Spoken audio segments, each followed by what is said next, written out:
Wiser is actually a nom de plume. It's an alter ego or whatever, if you want to call it that. It's just that I think many women here would agree you have multiple identities. So I kind of like use different names to kind of identify different facets of my life.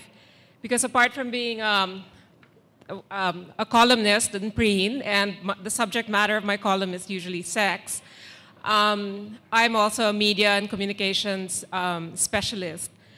So just to explain where Be Wiser comes from, 2 years ago I published a book with Anvil Publishing, and it was kind of like a racy novel, a little bit witty, with lots of sex and everything. It was called Making Love in Spanish. And I decided to use a different name, but you just Google the name and you'll know it's me. So I'm not hiding behind any name. It was kind of a way, it was in a way a little bit of a clapback to my ex-husband. I was married to someone who was called Wise, and when I left him, I added an R to my last name, and so now I'm Wiser. Okay.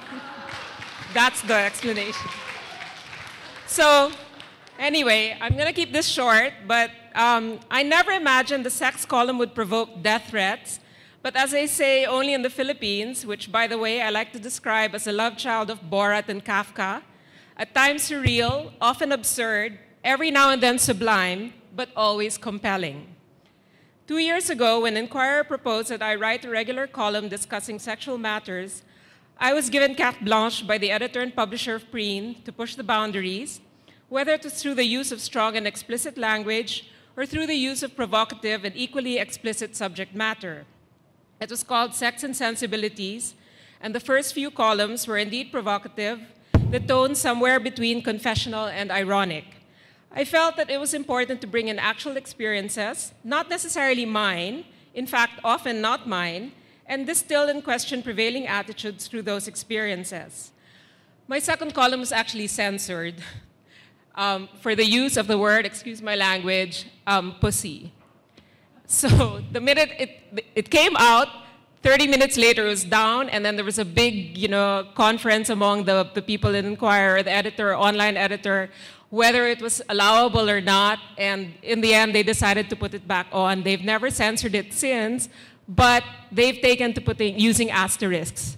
So even if I spell out the name, the word, you're not going to read it in its entirety, and that goes for other four-letter words that we're all familiar with.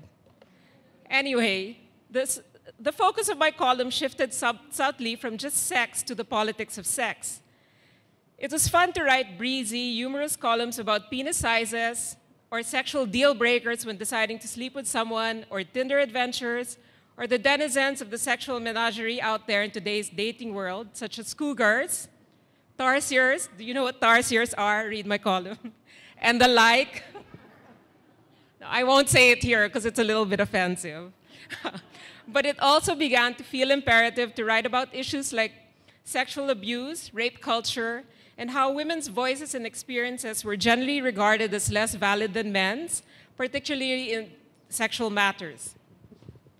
It helped, of course, that there was no dearth of material to write about. Every week, there seemed to be a new scandal to digest that highlighted the prevailing hypocrisies in the way women were judged and the way men often escaped with little or no fallout from their actions. From Bill Cosby to Brock Turner to Donald Trump, from the insidious mindset that women were either saints or sluts, from the double standards applied to women who cheat, there was always an issue to dissect. On a national level, there was the overflowing, fetid swamp of misogyny and sexism and homophobia and male entitlement, not to mention the outdated religious beliefs that people here continue to cling on, that just made public figures like Rodrigo Duterte, Manny Pacquiao, Tito Soto, Pia Cayetano, Mocha Uson, Aldab even, easy but necessary targets. As I wrote my columns week after week, a new mission, or cause if you will, began to emerge, apart from sex positivity and kind of authenticity and honesty in sexual matters. It wasn't enough to just expose the hypocrisy in our attitudes or the shamelessness with which we laughed at jokes made by powerful people at the expense of victims of sexual violence, or the passivity with which we accepted things such as slut-shaming or victim-blaming, or even the way we reduced women to nothing more than one-dimensional sexual beings. it became imperative to emphasize the importance of agency, that each of us has the power to make decisions about our lives and enact those decisions upon the world.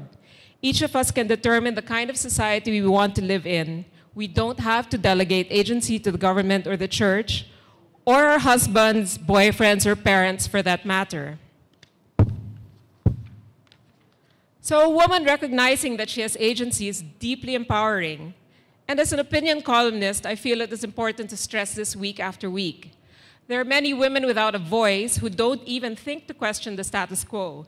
My column, fortunately, gives me a platform to challenge the status quo and give otherwise mute and muted women a voice. If there was one column that made me realize early on that I had a voice, it was powerful, and it was powerful. It was the one I wrote about Bill Cosby's victims. When the word no fails, stronger language may be needed, it was called. And it was about how a woman's claims of rape and abuse are often ignored and treated as exaggeration until a man validates those very same claims, which is what happened in the Bill Cosby case. 20, 30, 40 years after his first victim started, began complaining about the abuse that they had received. Soon after that column was published, one of Bill Cosby's actual victims, a woman named Patricia Stower, emailed me. "Thank you so much for the piece you wrote about stronger language," she said.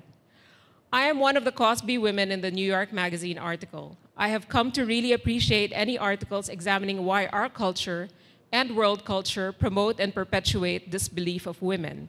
That for me was a watershed moment. So, any column about sex would ruffle more than a few feathers, especially in the Philippines. You throw politics into the mix and you get death threats. Not from women, mind you, but from men who seem to feel so threatened about what I write. I find it mildly amusing, but also alarming that the most virulent reactions to my columns and preen come from men. The women who comment or email are almost always appreciative that I am discussing openly issues that our society refuses to even confront.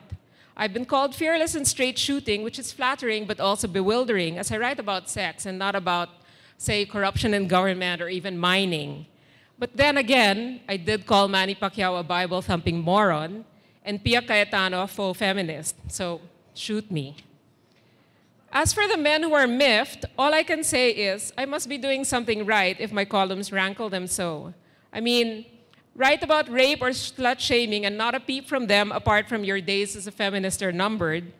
Otherwise, next to no acknowledgement from the XY chromosome among us about how complicit they are in perpetuating rape culture. But write about circumcision or blowjobs or penis length, and boy, do they all rant and rail and blame women for everything. The one thing I've learned while writing this column is that women are truly awesome and the male ego is a fragile thing. Every now and then I do get an enlightened male commenting, saying thank you for illuminating certain issues and apologizing on behalf of his species for being such dicks. If only more men were like him, but maybe someone should tell men that they themselves have agency too.